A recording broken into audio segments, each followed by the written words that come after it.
Jordan. Let me ask you another controversial question. People may be mad with us about what we're going to talk about, but or maybe they won't. They'll completely agree with us. Who knows? Boy, here we go. I'm bracing myself. Let's talk about the Clemson coaching staff. Okay, let's talk about all the talk in the national media this past week. We already know from last year, Clemson's reign's over. We're never going to win anything of importance ever again. We already know that, right? That's already been stated time and time again. We are relegated back to the hole that is the ACC.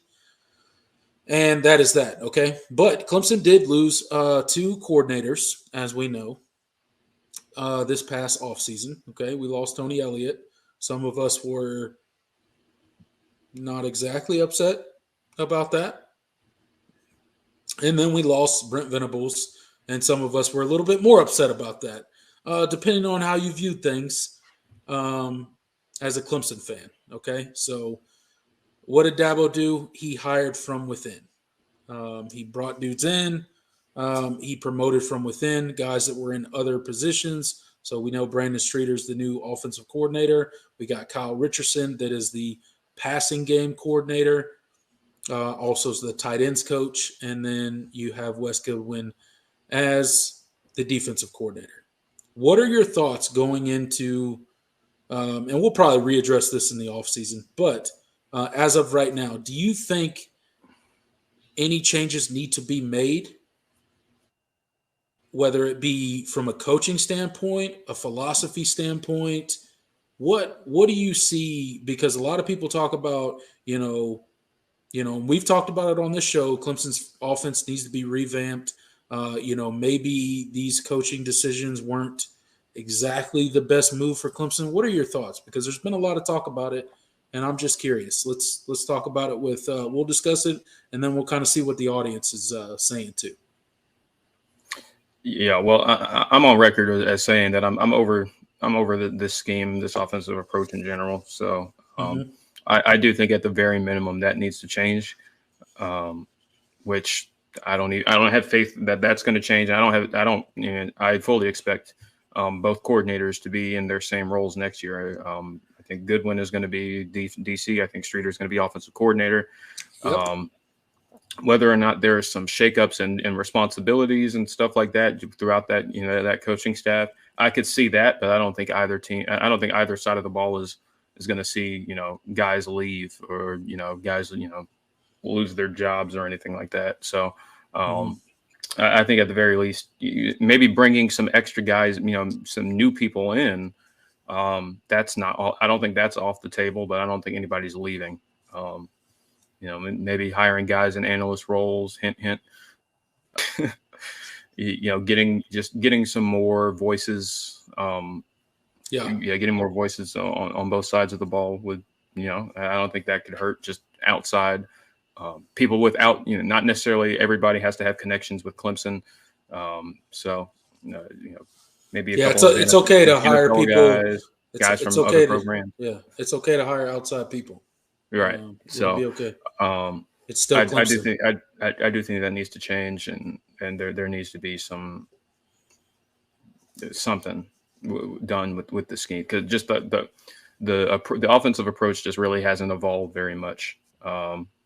And I mean that's really all I can say, because I don't have much faith that Cade is going to come in when he's whenever it's his time to be the starter, and all the issues are going to be fixed. Is the offense really going to look that much different under Cade?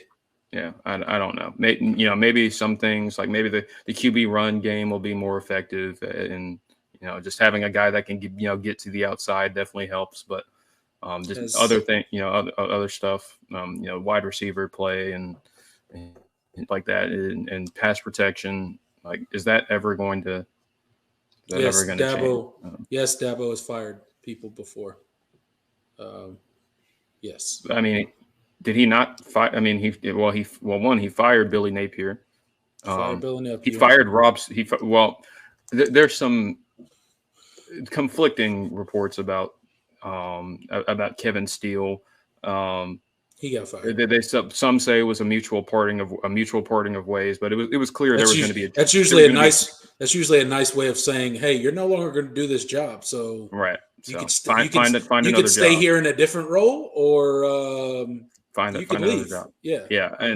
And he also fired when he was.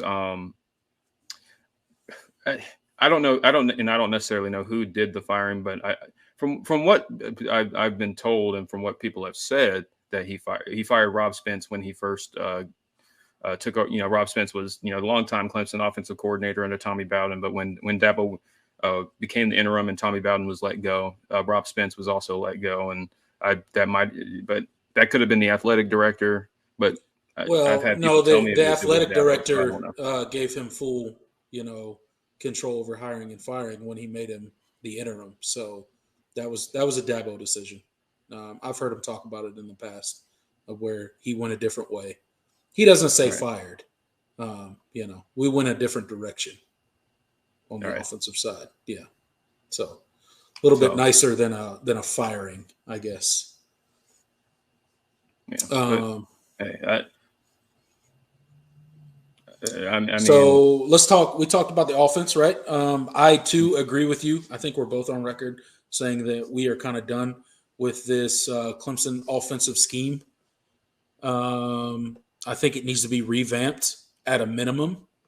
Some new concepts need to be injected into it, and we kind of need to find a new way and a fresher approach on the offensive side with some more creativity.